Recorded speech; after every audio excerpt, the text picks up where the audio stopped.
At the family's homestead, news of Boniface Mwangi's shooting, amplified by disturbing images circulating on social media, sent shockwaves through the community.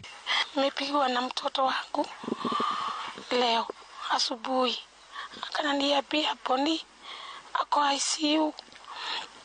Amekutana na askari wakamkuta ako kazi yake. Tuna huzuni sana kutoka jana usiku.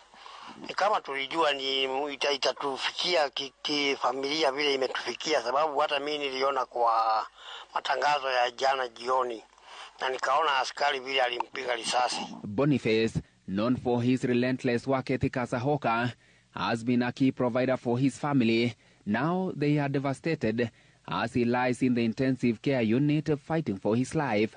Ako sawa lakini siwezi sema sana juu hiyo ni machine na naona anapiga roho sasa, lakini at least nimerudi nimekuwa na imani kidogo juu sio vile nilikuwa nafikiria na vile watu walikuwa wamesema. Dr.